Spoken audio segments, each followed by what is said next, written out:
Il y a des gens qui comprennent et d'autres qui ne comprennent pas que la lutte des classes au Portugal a été d'abord et principalement dominée par l'affrontement direct entre les ouvriers révolutionnaires organisés en assemblées autonomes et la bureaucratie stalinienne enrichie de généraux en déroute. Ceux qui comprennent cela sont les mêmes qui peuvent comprendre mon film. Et je ne fais pas de film pour ceux qui ne comprennent pas ou qui dissimulent cela. Si tous les commentaires proviennent de la même zone polluée par l'industrie spectaculaire, ils sont, comme les marchandises d'aujourd'hui, apparemment variés. Plusieurs ont affirmé qu'ils étaient enthousiasmés par ce film, et ils ont vainement essayé de dire pourquoi. Chaque fois que je me vois approuvé par des gens qui devraient être mes ennemis, je me demande quelles fautes ils ont commises, eux, dans leur raisonnement. C'est généralement facile à trouver. Rencontrant une étrange quantité de nouveautés et une insolence qu'ils ne peuvent même pas comprendre, des consommateurs d'avant-garde, ici, cherchent à se rapprocher d'une approbation impossible en reconstruisant quelques belles étrangetés d'un lyrisme individuel qui n'était pas là.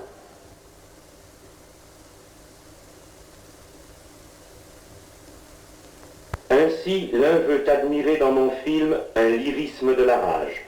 Un autre y a découvert que le passage d'une époque historique comportait une certaine mélancolie.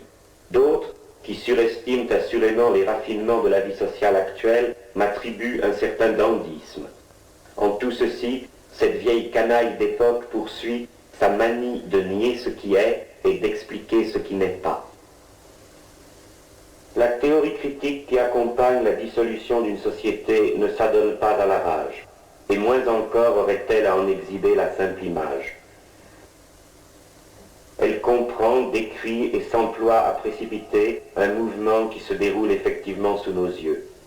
Quant à ceux qui nous présentent leur pseudo-rage comme une sorte de matériau artistique venu à la mode, on sait bien qu'ils ne cherchent par là qu'à compenser la souplesse, les compromis et les humiliations de leur vie réelle, en quoi des spectateurs n'auront pas de mal à s'identifier à eux.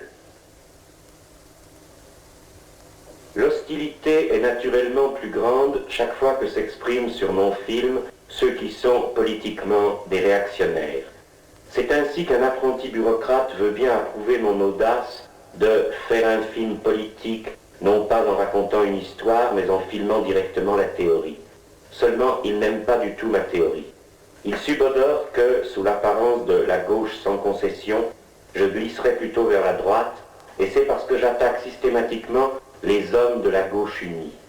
Voilà précisément les vocables exagérés dont ce crétin a plein la bouche. Quelle union, quelle gauche, quels hommes. Ce n'est bien notoirement que l'union des staliniens avec d'autres ennemis du prolétariat. Chacun des partenaires connaissant bien l'autre, ils trichent maladroitement entre eux et s'en accusent à grands cris chaque semaine.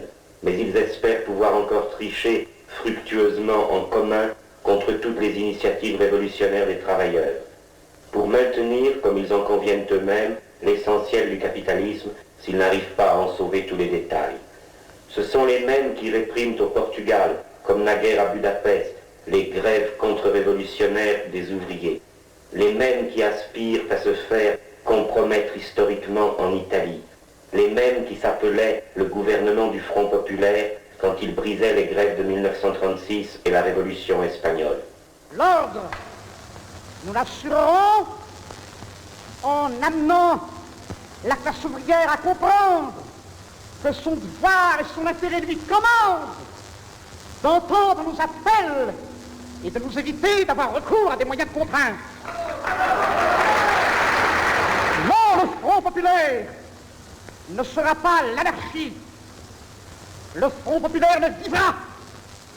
Le Front populaire ne vaincra que dans la mesure où il sera capable d'assurer l'ordre.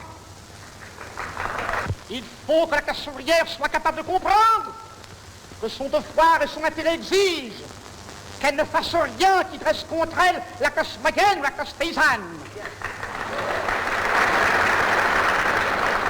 Après-demain, en un cortège immense, s'uniront les trois couleurs de la nation et le drapeau rouge du travail.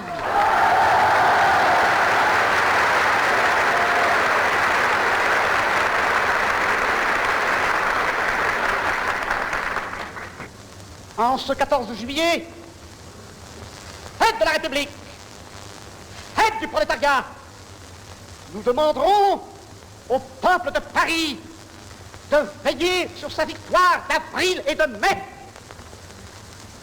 Nous demanderons au peuple de France de garder sa confiance au gouvernement qui ne vit que par lui, au gouvernement qui ne vit que pour lui et qui ne vaincra que dans la mesure où le peuple de France l'aidera à vaincre.